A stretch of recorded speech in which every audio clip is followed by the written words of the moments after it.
Hey, Jessica Hensley here with Real Estate Mega Moms. And we have a fun and different for us podcast. Today, I have a guy on our podcast. I don't think I have guys on my podcast very often. Mark, thank you for agreeing to be part of this debate today, mega versus micro. So, Mark Pattison, thanks for joining us. Thanks for having me as your first honorary male. Apparently, I didn't know that until just now, but that Well, makes I'm sense. sure we've had one. So our podcast, we've had like 353-ish episodes. I'm sure we've had a few, but it's definitely out of the norm. There you go. Well, if it makes Yeah. anyone feel better, my top agents, I've got a ton of females. All the companies around me, all my ancillaries, most of them are ran by females. So it's a Awesome. very Women run the feminine world. group here at PorchLight. So either way, I'm not the most masculine anyway, so it's okay. No. Well, so you're going to be talking about your setup. So for those that don't know, you're in San Diego, correct? Yes. Well, it Yes. says San it on Diego, your name right California. there. Yeah, and so Mark runs PorchLight. So tell us, like, what is your setup? And of course, you're with EXP, just like I am. We're kind of like cousins within the fast forward movement. So tell us Yes. about your background. Started out in real estate 7 years ago as a solo agent. I was working at Nordstrom, actually waiting to get my real estate license because California takes forever. And I decided I started talking to these people. I was selling them clothes, and they bought like $5,000 worth of clothing at the drop of a hat. And I'm like, what the heck do they do for work? Because they don't work. They don't work at Nordstrom. I got to figure out what I need to do to where I can make this kind of money. Sure enough, they work in real estate. So I was like, all right. I was already getting my license. I actually ended up working for the brokerage that they were at. Worked for them for about, I would say, like 7 months or so. It was pretty quick. What I realized was that just Googling different things that people were doing, a lot of it was online. And the brokerage I was at was an older brokerage. So I decided to move to a new kind of style and new brokerage, a lot of online leads. So I moved to a team, was an agent on that team for about a year and a half. It was a small brokerage, and then ended up creating my own brand within there. So within 2 years of being in the real estate industry, I created PorchLight. And now 7 years later, I have, I think, like 70 or 80 agents or so. I've got ancillary businesses between escrow, lending. I've got short-term property management, long-term property management, all of it kind of ran by different people throughout my company. And it's all under one building in San Diego. So it's kind of like a WeWork, but for real estate. That is really cool. I mean, like, what a journey to go from retail to real estate. I mean, Yeah. and it makes a lot of sense, right? You have to have a lot of the same skill set. I had a bunch of jobs. I just never had a job longer than 6 months. So I would always get bored and I would quit. So I worked for Nordstrom when I was in college at Seattle, and that's where the store is from. So it was kind of like their main headquarters. And then when I moved to San Diego, I was like, hey, can I get a job at the store down there? Because it's taking a really long time for this dang real estate license thing, and I need to get some money. So I worked kind of like an interim job, but I would study. I would literally like have a little drawer at my desk at the Nordstrom when I was selling clothes, and I would like look down and study my real estate books.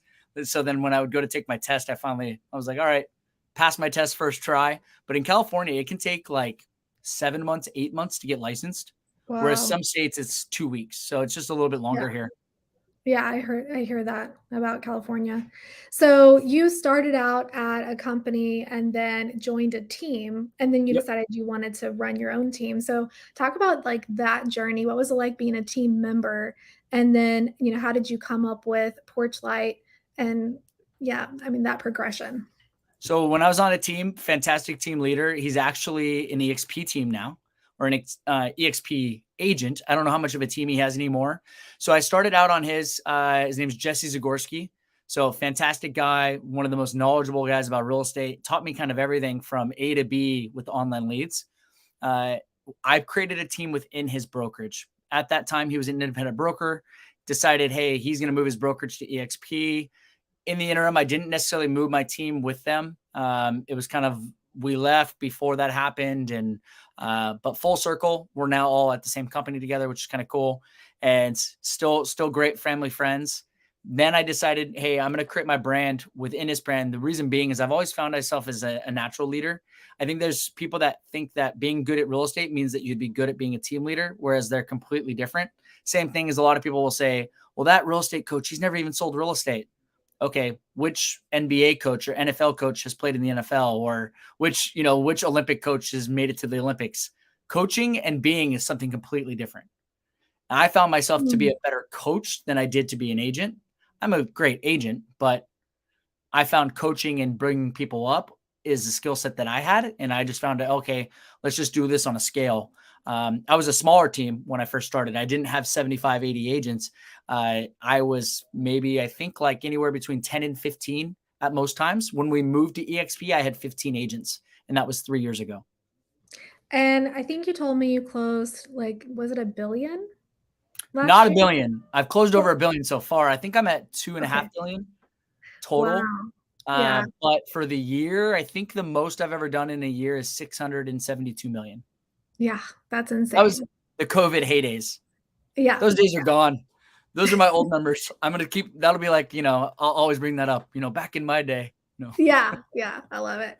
So, okay, but not everybody can be a mega team leader and a coach, right? And would you agree that there's a lot of agents out there that, they do need to refine their skill of being a realtor? And if that's their passion, that there is a different way, which is kind of where I come in with the micro team approach. I think that the mega team option is awesome. And I love that you do that. But the ones that I coach, the people that I coach, I feel like if they knew that they could have a lot of the same benefits as the mega team, they could have the same profit or comparable profit, they could run it with a much smaller scale and maybe less headache. Do Yeah. you see that? For sure. I think that there's it goes back, and one of the key words you said is profit. So it goes back to there's so many agents and teams that are not profitable, but mind you guys, there are a lot of teams that are very profitable. So it's almost like the have and have nots. If you set your stuff up for success in the beginning and you set your splits up right, because agents that are on teams, they need to realize that it costs a lot of money to run a real estate team. I mean, ours is around $200,000 a month. So we need to bring that in. And when the numbers shift, there's no risk for these agents when we have all the risk. So we should be, all the reward as well. So it's a little bit different when you're a solo agent. Solo's sexy. Like solo's totally fine. Being your own agent, it's very profitable. The only problem is you have to work nonstop. It's hard for you to get away unless you have a badass assistant, which is great too. If you're, a smaller team like Jessica here, it's like probably a lot more profitable on the percentage wise. But also if you pulled your production out, would that be as profitable? Like, can you remove yourself from the company? Whereas if I remove myself from the company, it still operates. It's going to keep going. Yeah. It probably operates better when I'm not here. Well, Like, that's Mark's because you gone. found the right people, right? So Yeah. what And was it took a that? while. Yeah, and how did that happen? So just building it, like what was the process? Yeah, so I've had many variations. I'm not the best at hiring, to be honest. I think that we have a great crew now, but I've definitely have been like the kind of guy that was like, oh, I want to save them. Oh, they have like a battered, life story. Let's change their life and help them out, which is a great way to live. But if you're building a business, like you need to hire the person that's the best for the role and go through the candidates. Sometimes I just wouldn't put in the effort to go through all the candidates and find out the true interview process. So now I've removed myself from that process. I'm not doing interviews anymore.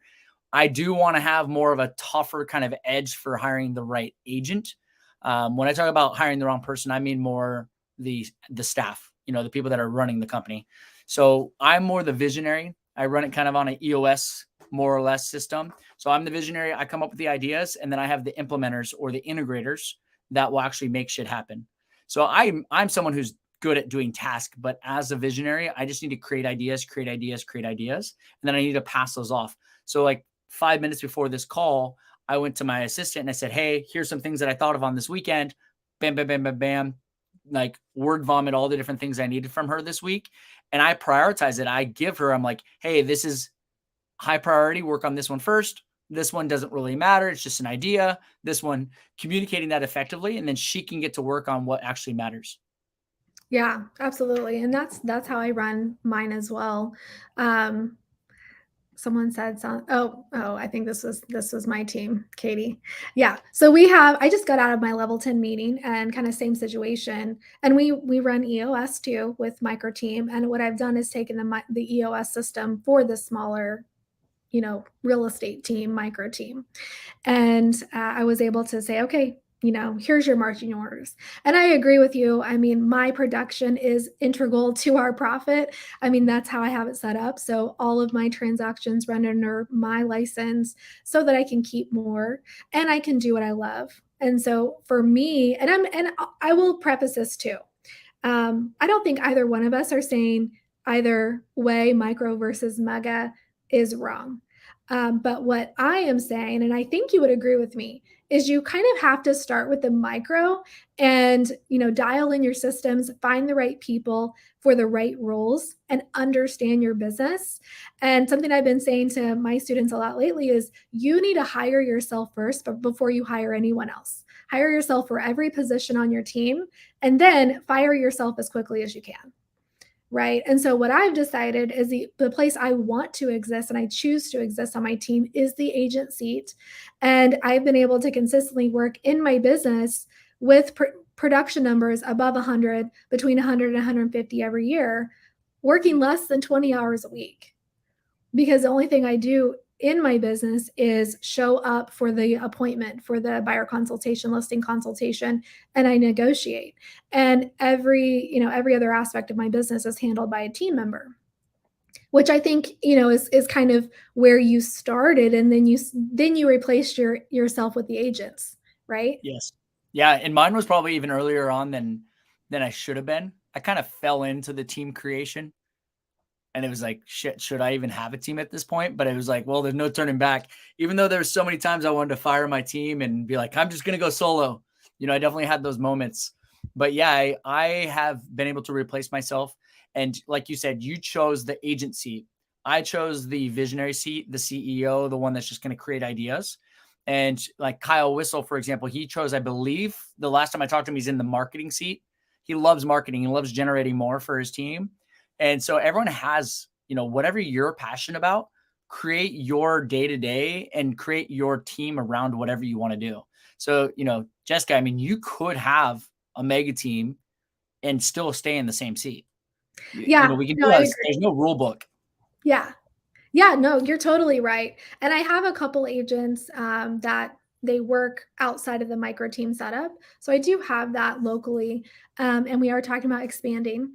But I'm so excited and thankful that I have found this model, this micro model, as the foundation of this, because I do think that the differences between the mega teams that are successful and profitable and the ones that aren't are the ones that started in a way like this, right? They found the right people for the right roles. They understand the business and they know how to delegate and get themselves out of their own way.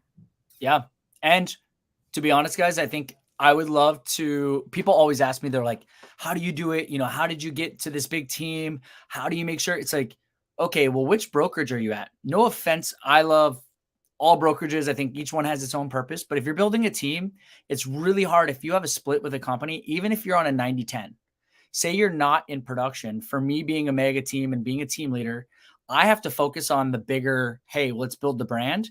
I can't be in the day-to-day constant production stuff. I still do sales. I think I did 9 million last month. So I still sell. I don't sell unless it's like a friend or a family or a referral, but I don't go out there and prospect, etc. But if I want to be working on the business and be able to grow, I can't be at a brokerage where I'm paying 10% of my commissions to. And that's from the GCI. Because here's the thing is that if you're not in production, or if you remove your production from the business numbers, because if you are including your numbers into the business, then you don't have a business. You're the agent working, building if you can replace yourself completely, then I think you have a business. And this is where I kind of go back and forth on this is our debate. Right. Yeah. Micro versus So mega. Yeah. I'm not calling you out. No, I'm saying is that because you're at the right brokerage, so at least you can make the profit.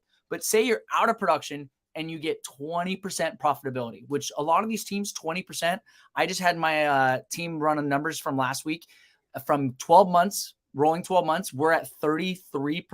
I think it was like 33.2% profitability, which for a team our size, that is very profitable, which is great. And that doesn't include any of my production.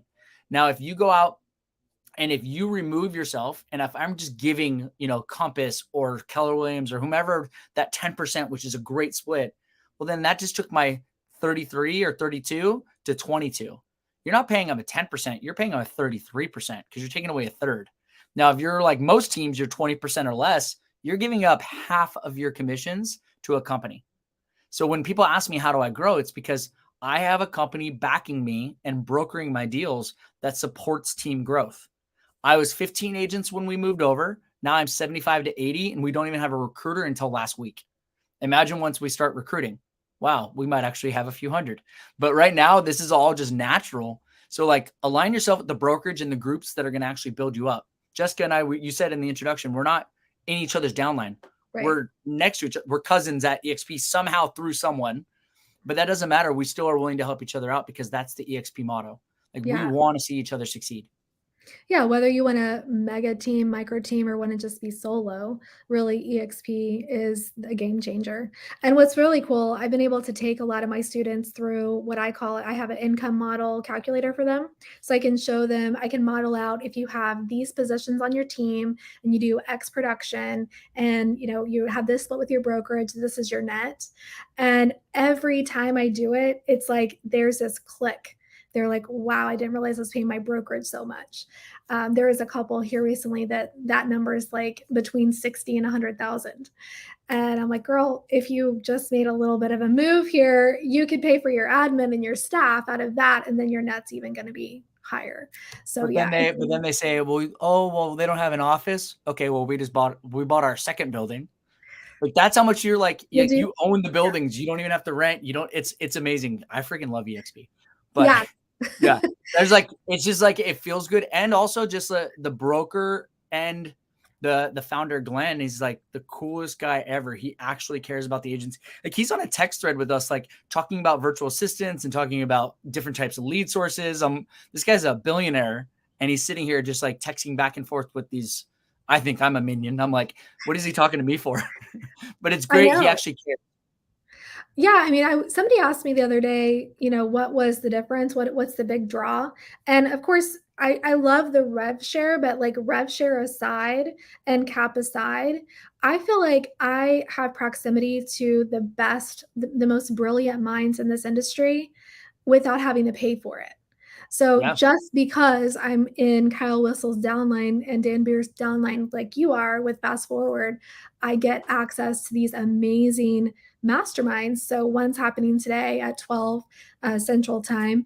And then every other week, we have what we call our generals call, which is like, it's a game changer. It really is. And again, no matter what level you're at, you're always going to take some, I take pages of notes, and I've been doing this for 20 years. I've been a coach now for 8 years, and I'm always learning. Yeah. That's my notes from my last mastermind with him. I'm like, there's always something because it's always changing. And if you're not pivoting, I feel like we have such a pulse on the market because we have such a huge group. That Monday call, how many people are on it? 700, 800 every week. Yeah. Yeah. And I have a couple coming today. I'm excited to show them what it's all about. But so the other thing that EXP, and I think this kind of goes back to the micro versus mega debate. Part of the reason I have kind of clung to this micro system and I'm comfortable here. I really want to stay here. I'm in a rural area. This is something else that's different between you and me. My town has 10,000 people. My average price point is 125, 150,000. So I have to do big time volume, and there's not a lot of agents in our area. I think our entire MLS has like 100, 150 agents for the entire like Southeast Kansas, not my town. So I really can't build. Are you by Branson? Pretty close. I'm 3 hours away. Okay. Yeah, that's like a car ride, just like a quick little drive in Missouri and Kansas. Yeah, so you're telling me I need to not be limited. I'm not licensed in Missouri, Mark. I'm licensed in Oklahoma though, so I could cover a bigger area. Okay, I get where you're going with this. No. I was just wondering where in the map. I'm like thinking. Okay. I've been to Branson, I've been to Ozarks, and I've been to Kansas City, Kansas. Yeah, Kansas City is like 2.5, 3 hours from me.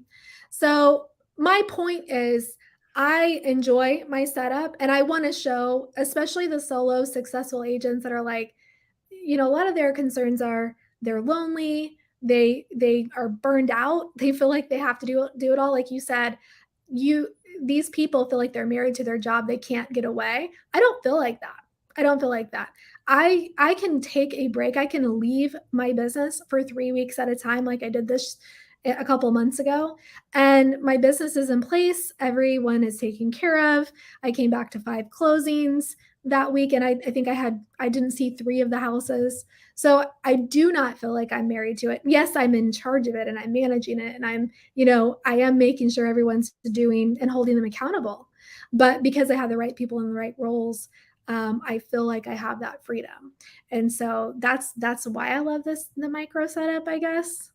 Yeah. No, and I think you would be great and you and we could do probably whatever the heck we wanted just because our mindset is like, okay, this is what we need to have in place Right. in order for it to happen. Like I could be micro, you could be mega, no matter you're just in a different market. So it'd be hard Yeah. for you to get the agent count in order to Yeah. do it. Yeah. It would be. But your Um, setup is mine, same as mine. You just have the right people and treat yeah. the people right and train them and get them going. You'd be, it's not as easy as we say it is, but it's also not super hard if that's kind of like contradictory, but it's not the hardest thing to do. You know what the worst part is, Mark, and I think you would agree. I think getting out of your own way is the hardest part of Oh, this I'm business. totally fine with that. Except for, well, that's bullshit. I'm lying. Because I even got pissed about a freaking logo that someone created. I was like, who sent this off? I'm like, do I have to do everything? And I was like, God, I'm so particular. So I am sometimes really good about letting people do whatever, but I think I have a certain way of how I want things. And I just, I think I'm better now at communicating it up front. Like I just Mm, said about the assistant, I'm like, this one's priority. This one's just an idea. This one. And if I were to not communicate that and she didn't know, how is she supposed to know? You know, yeah. it's all about communication and effective communication. But I don't think passing things off and having people delegate is hard for me. Um, I But think I it's think that keeping it's one thing to say, yeah, I can delegate, but also keeping someone happy and engaged and also performing at the level you want them to be, where you're satisfied with it. That is a skill set, right? I was talking to one of my students last week, and she has to have a really hard conversation with her assistant, probably let her go. And it's because she's let her get by with not taking ownership, not performing at a level that she should be. And so I recommended a couple books, and you might have read these, Mark. Radical Candor, nope, and then Fierce Conversations. Fierce nope. Conversations is by Susan Scott. Oh my gosh, game changers. They are amazing books, and really talk about having those hard conversations with your team and approaching it from a place of um, I guess, learning and not accusing. So, where my leadership style was lacking for many, many years was I definitely would get frustrated. And then I was like, why did you do this? What's going on? Right. Instead of coming, well, what do you think we should do? How can we solve this problem, and letting them be in that driver's seat and have the different mentality about it? To me, that's the hardest part of being a leader. I just ordered Fierce Conversations, They're good. add to cart, proceed to checkout. Perfect. And Ordered. radical candor is the other one, and they're pretty similar.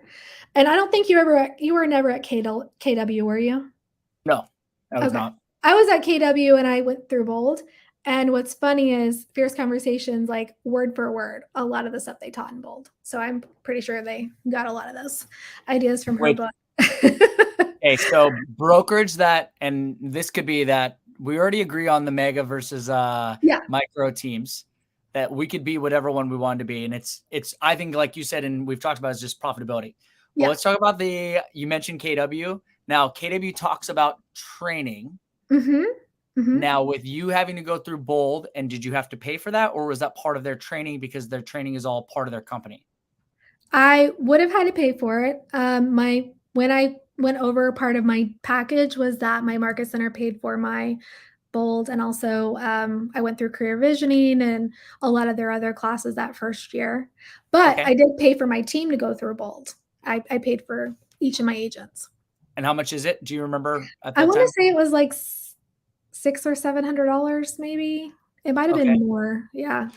Now, when you're talking about the groups that we have in the masterminds with Mm, EXP that are, how much do you pay for to be on our mastermind each week? nothing.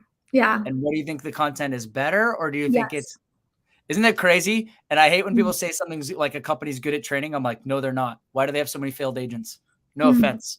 But Well, and I I mean, think the difference too is like who's teaching. Although what's funny is my bold instructor is Matt, and I will not even try to pronounce his last name. He's in Kansas City and he just moved to EXP last year.